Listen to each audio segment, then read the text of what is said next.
Guys, today we've got early Travis Scott Jordans that we're gonna find out why people are hating on them, Adidas' new Max Comfort sneaker, and a ton more. So let's kick it off with this suspiciously packaged item. Now this is a collaboration that I just don't know if people really asked for these, but they could be really good, so let's find out. I think it's a literal trash bag that these are packaged in.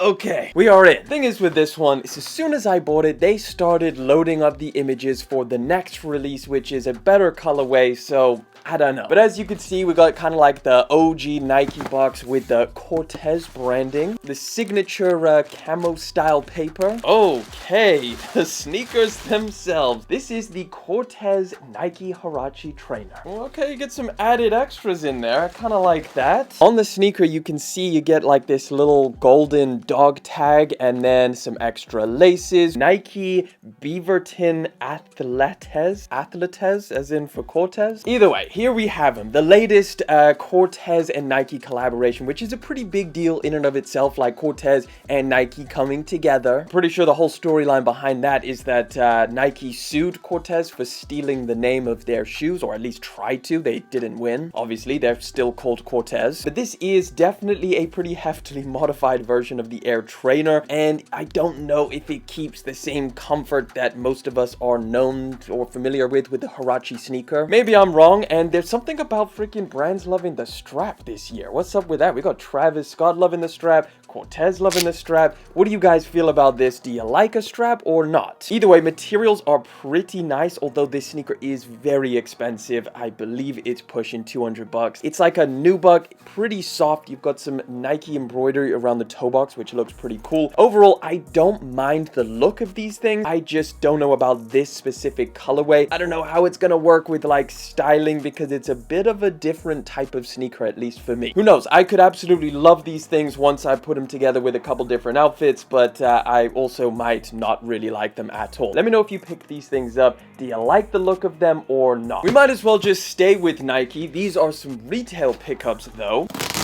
And it looks like, I'm not going to show you the label, but Nike seemed to stop adding that one extra label where it showed like literally the style or the SKU number of the shoe and the size. They can find out literally exactly what type of shoe it is. So if it's like some kind of random shoe that they don't care about, then they'll just, you know, here you go, you can have it. But if it's a Travis Scott sneaker or something like that, you're probably not going to get them. Ooh, very late to picking these things up. We've got a nice little Nike box, or I guess it's just a regular Nike box, nothing too crazy going on here.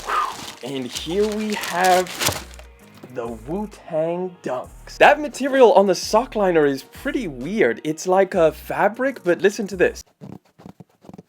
Like extra grippy or something. It's funny how, like, I guess you could say polarizing this pair of shoes is, because to some people who know the story or are fans of Wu-Tang, this is like insane that this pair of shoes dropped and it's like sneaker of the year. But then to other people who are maybe not fans of Wu-Tang or don't even know the history behind this pair of shoes, they're kind of like, well, these yellow and black Dunks dropped like last year and they're going for like way under retail. So I guess it kind of depends what side of the coin you're on. I think for most people who at least have a general knowledge of sneakers, you know that this is one of the most limited and sought after Dunks of all time that they freaking brought back. And yeah, it used to be going for tens of thousands of dollars, and now they were pretty widely available. Like, they made a decent amount of pairs and it's done pretty well. Like, they actually got Wu-Tang involved and they did like the full rollout collaboration. My only complaints would be that I wish they did a special box. It's just a regular box, but I can't really complain about the leather. It's not the worst, it's not the best, but I'm not really here to complain about it. It's definitely an upgrade from your standard leather quality. And I do kind of like this sock liner. It feels pretty nice, even though it does make a weird noise when you give it a little rub, which is a bit strange. Nevertheless, there's nothing too crazy about these things. You've got the Wu-Tang logo embroidered on the heel over there, and then of course the Wu-Tang logo on the tongue as well.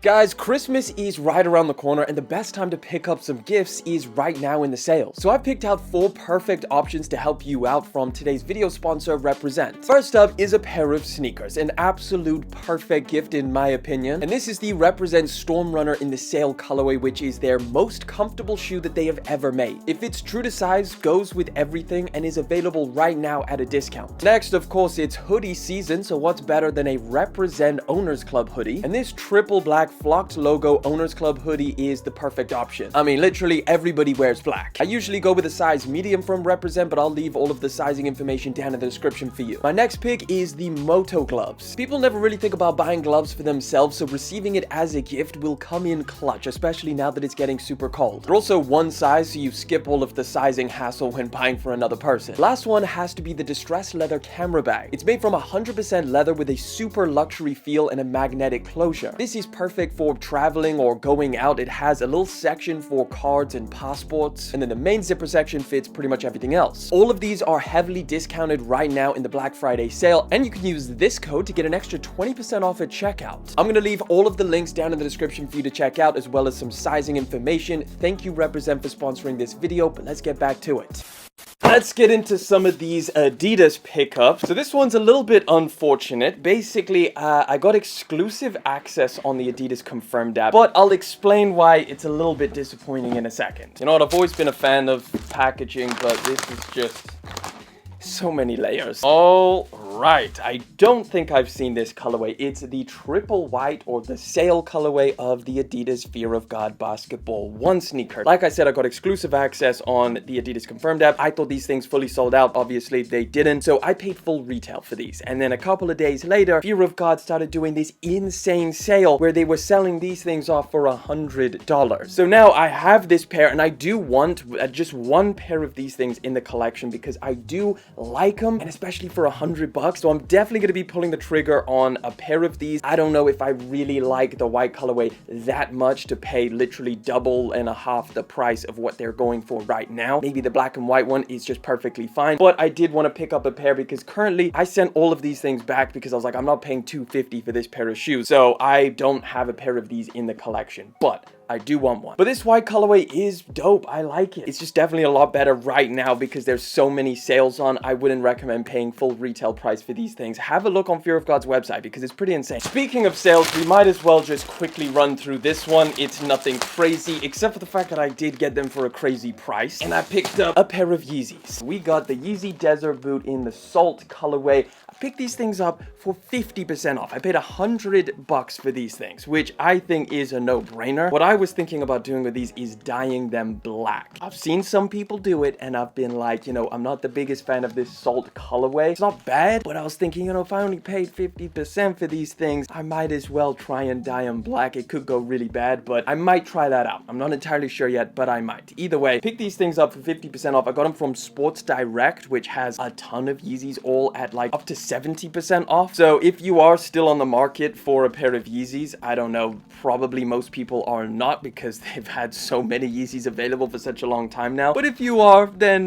they are widely available for dirt cheap. All right, this one I am pretty excited to check out. So this is a brand new Adidas sneaker that looks like it's going to be pretty crazy. Okay, this is the Adidas EQT, and then that's pretty much all I know. I'm not sure what the rest of it is called, like Agravaic or something like that. But essentially what this pair of shoes is a weird combination of Adidas's different sneaker models. So it carries on the EQT line, which if you guys didn't know is a pretty popular shoe back in the day. They also added some kind of Continental Trail style outsole, so it's like super rugged. In the midsole here is Light Strike Pro, which is in their top of the line running shoes, like their marathon shoes. But then the weird thing is that they also added a plate in here, so I'm not entirely sure how that's gonna feel. Did not know that. And then the upper has like elements of the Adidas Ultra Boost here with like these this cage, and then the rest of it is like a durable type of nylon material, so it's kind of like a casual lifestyle shoe, but then there's also like a ton of running tech in here as well. Just gonna quickly slip my foot in here because I think they look pretty cool. Only thing that's kind of throwing me off is the fact that it has a plate in there. It's also got a very aggressive rocker in them, just kind of like how the Arukus felt with that huge rocker feeling. These are a little bit strange, but definitely soft. I don't know about max comfort though. They're not immediately speaking to me in terms of comfort. Now this one is same kind of ethos, except a lot more expensive. You also get some special packaging, which is pretty dope. So Adidas equipment. Ooh, okay, now we're talking. Take a look at these things. Okay, these have definitely got a plate in them, but this midsole is way softer. I don't know why. They're both Lightstrike Pro, but one of them is just like way more softer. I mean, these are so much more expensive though. That is the issue. I do like the way that they look though. Like, look at that. You've got like this cage. It looks like some a little bit of a heel clip around the back, and then in the middle here, this is my favorite part, like the inside look with that little chunk taken out of the midsole there. I believe this midsole is directly taken from the Adios 4 Pro. That's their running shoe, so it's probably got the exact same cushioning in here, which is what it feels like. A lot lighter than the other ones as well, and then of course you don't get that aggressive trail-like outsole. This one's very smooth, similar to the Evo SL or a lot of their like high-end running shoes. Let me slip my feet into these and see what these things feel like. Okay, definitely not as aggressive rocker feel to them. Like, they've got a decent heel cushioning on there, but very cushioned, very nice and soft underfoot. That's interesting. I don't know how to feel about these things, but I thought I'd try them out because they look so crazy, and it's a weird combination of like lifestyle sneakers from Adidas, like the equipment thing, and then also like their high-end running, and I'm very interested in that. Final package. Let's figure out what all the drama is with this pair of shoes. Is this really gonna be the worst Travis Scott sneaker ever made? Although saying that, I have seen some people really like these things. All right, here we have the box. Regular Travis Scott Jordan box with that sail and brown. You know what I think they should have done is flipped it. I think it should have been brown with a sail branding. That would have been cool. Classic Travis Scott paper. Okay, the sneakers themselves. The Travis Scott Jordan 1 Low Velvet Brown. What extra laces do we get on here? Because I think swapping out the laces is going to be necessary. Okay, so you get 2 extra laces. Pink, obviously, which I think actually looks pretty good on here. And then you get brown, which is just a closer shade to what's already like the color of the shoe. Whereas like what's laced up is a little bit of a contrast, a slightly lighter brown. The material on here is definitely different to a regular Travis Scott. Like, all over, they have changed up the material pretty drastically. It feels like a very different type of like rough suede. There's some kind of treatment to it where it almost feels like slightly waxy to some degree. Probably a terrible way of describing it, but that's the best I can do right now, just straight off of like first impressions. The Nike swoosh I really like. You can tell it's a very thick, very nice feeling leather, which I do really like. That makes it just feel incredibly premium. And I think that's the general gist of this shoe in terms of like, they went materials first and then obviously, you know, exciting color next, or doesn't really exist. Not the most exciting colorway. Let's be honest, guys. It's all over brown, especially like the contrast between the midsole and the upper just makes these things look very dull. Like, what kind of outfits can I pull off with these things? It's probably going to be one of the harder ones to style. Like the Black Phantoms, you could say, were one of the like, you know, other shoes that are more monochromatic, but it had that white stitching, which changed up the look pretty significantly. And I think the Dark Mocha Jumpman Jacks, or the CJ1, whatever we're calling those, that contrast of the black and the brown, I think really worked. So if they added it to these, it could just be a little bit more exciting. So honestly, I think the one good thing is that it's very dark, so it's almost gonna look kind of black on foot, which is definitely going to help. But I'm gonna have to try these things out. I'm gonna have to style them up and see if they're actually cool. In terms of a release, guys, because obviously these have not dropped yet. These are dropping December the 21st as of right now. People are saying that it's Travis Scott's last Jordan 1, but just, I don't believe that, because I know that Travis Scott and Jordan Brand have such a gold mine with this pair of shoes. It sells out every single time, so I highly doubt these things are going to be the last. I mean, we even know that there's supposed to be a Fragment Travis next year. Just as a sneaker in and of itself, the quality is amazing, and if you like this brown color, they did the materials